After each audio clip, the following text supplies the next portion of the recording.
সালামু আলাইকুম। Million dollar প্রশ্ন, ভাই আমার সিজিপিএ 3 নিচে, আমি কি ফান্ডিং পাবো? সেকেন্ড প্রশ্ন হচ্ছে আমার অনেকগুলাতে ফেল ছিল, তারপরে আমি রিটেক দিছি, শর্ট টার্ম দিছি বা ব্যাকলগ ছিল, এইটা কি দেখে এটার কারণে কি আমার কোনো ইম্প্যাক্ট পড়বে কি না, ফান্ডিং হবে কি না, এগুলার প্রশ্নের জবাব নিয়ে আজকে হাজির হয়েছি। এমনিতে মুখে বলতে গেলে অনেক কিছু বলা যায়, যে হবে ভাই, এই হবে, একটু পড়ালেখা করেন, এইটা করেন, সেটা করেন, সেটা আমার ভিডিও আছে, আজকেও আরও কিছু বলবো। বাট আজকে কিছু প্রুফ দেখাবো যে আসলেই সিজি 3 নিচে থাকলেও আপনার ফান্ডিং স্কলারশিপ হয়।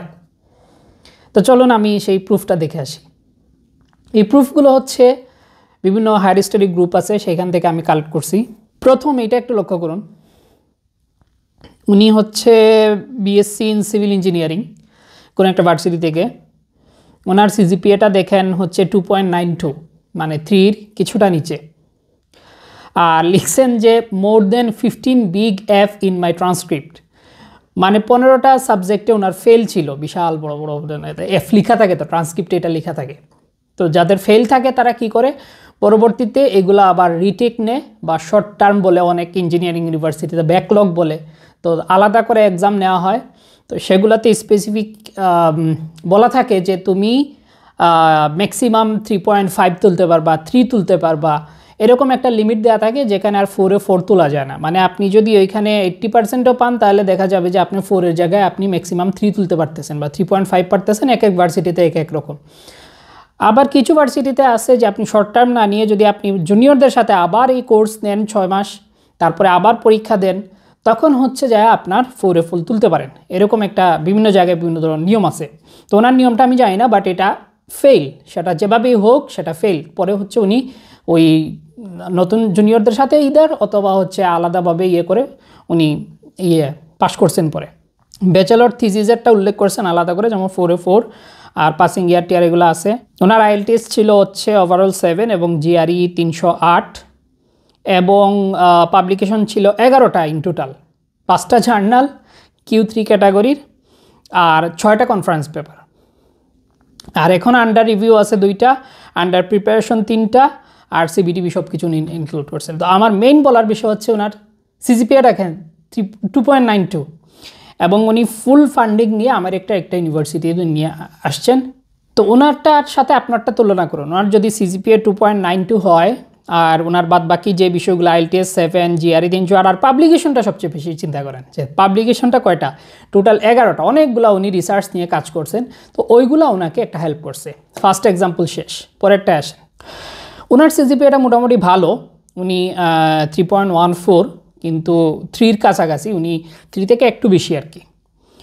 আর আইএলটিএস 7, জিআরইটা দেখেন এখানে 298। তো অনেকে আবার জিআরই নিয়েও হতাশ থাকেন যে আমার জিআরই 300-র নিচে আসছে, ভাই আমার কি হবে। তো এখানে কিন্তু ওনার আবার পাবলিকেশনও নাই, রিসার্চ এক্সপিরিয়েন্সও নাই, কিছু নাই। তারপরেও হচ্ছে এখানে আবার আরেকটা জিনিস, জব এক্সপিরিয়েন্স 3 বছরে আছে, ওটা আমি কথা বলবো পরে। কিন্তু আপনি দেখেন সিজিপিএ কত, 3.14, জিআরই 298। তারপরেও তো উনি ফান্ডিং নিয়ে ইউএসএতে আসছেন। আরেকটা এক্সাম্পল গেল। এরপরে এক্সাম্পলটা দেখেন, ওনার সিজিপিএ হচ্ছে 3.08, 3 ধরে নেন যে ওনার 3 সিজিপিএটাতেও অনেকে হতাশ থাকেন যে আমার সিজিপিএ 3, এটা দিয়ে কি করব। ওনার জিআরইটা দেখেন 294, আগের জনের চেয়ে আরও 4 কম। সিজিপিএটাও হচ্ছে 3 লেভেলে। আইএলটিএসটা দেখেন ওভারঅল 6.5, আর উনি মাস্টার্সও করছেন, মাস্টার্সও সিজিপিএ 3.08 আর ব্যাচেলরে 3.02। এটা মাথায় রাখবেন, উনি মাস্টার্স করছেন। এরপরেরটা যাই, এখন আসেন হচ্ছে আরও কম সিজিপিএতে। তো ওনার সিজিপিএ হচ্ছে 2.78। তারপর হচ্ছে মাস্টার্স করছেন উনি, মাস্টার্সে ওনার হচ্ছে 3.24, টুফেল স্কোর হচ্ছে 88, ডুওলিঙ্গো ওভারঅল 130, জিআরই 307। কিন্তু ওনার সিজিপিএ দেখেন লোয়েস্ট, যতগুলো আলাপ করছে তার মধ্যে লোয়েস্ট। উনিও ফান্ডিং নিয়ে ইউএসএতে আসছেন। এই কয়েকটা এক্সাম্পলের বাইরে আমি আরও দিতে পারবো, আমি আরও কয়েকশো এক্সাম্পল দিতে পারবো, আমি খুঁজতে হবে। কিন্তু এইটা আমি দিলাম এই জন্য যে অনেকে ভাবে যে খালি মোটিভেশনাল স্পিকার, আমি মোটিভেশনাল স্পিকার না, কিচ্ছু না, আমি জাস্ট প্রুফ দেখাইতেছি যে আসলেই হয়। আপনি কনফিডেন্সটা রাখেন, আপনাকে লাইগা থাকতে হবে, হলে অবশ্যই হবে। এখন এই তিনটার মধ্যে কিছু অ্যানালাইসিস করি। মোটামুটি আপনারা দেখছেন যাদের সিজিপিএ কম তারা অন্যান্য কিছু বিষয়ে একটু আগে আছে। একটাতে আমরা কি দেখলাম যে পাবলিকেশন অনেক বেশি, আরেকটাতে দেখলাম ওনারা হচ্ছে মাস্টার্স করছেন, আরেকটাতে দেখলাম যে হচ্ছে ওনারা মাস্টার্স বা ইয়ের পাশাপাশি পেপারও আছে, আবার জব এক্সপিরিয়েন্স আছে। এই বিষয়গুলো কিন্তু রিলেটেড। কেন বলতেছি, ওনারা প্রত্যেকেই এই সিজিপিএটাকে অন্য কিছু দিয়ে কাভার করতে চেয়েছেন। কাভার বলতে কি বোঝাচ্ছি, যে আপনার পাল্লার একদিকে একটু কম হয়, আরেক দিকে ওনারা একটু বেশি করতে চাইছেন। সেটা এই যে কয়েকটা এক্সাম্পল বললাম, হয় রিসার্চ হইতে পারে, জব এক্সপিরিয়েন্স হইতে পারে, বা মাস্টার্স হইতে পারে। এই সবগুলা বিষয় একটা আরেকটার পরিপূরক। আমার একটা ভিডিও আছে এটা নিয়ে, যে সিজিপিএ কম হলে আর কি বিষয়ে আপনি গেইন করলে আপনার লেভেলটা স্যাচুরেটেড থাকবে। এক্স্যাক্টলি এই জিনিসটাই এখানে হয়েছে। এর মধ্যে আমি তিনটা বিষয় একটু এক্সপ্লেন করি। যখনই আপনার সিজি কম থাকবে আপনি চেষ্টা করেন আপনার রিসার্চের প্রোফাইলটা একটু বাড়াইতে। যে একটা ভাইয়ের দেখলেন না 11টা পেপার, তো 11টা পেপার উনি অনেকের সাথে, অনেক টিচারের সাথে, অনেক সিনিয়রের সাথে, জুনিয়রের সাথে বসছেন, কাজ করছেন, করে করে হচ্ছে ওনার এই রিসার্চের এক্সপিরিয়েন্সটা বাড়াইছে। এটা কি করে?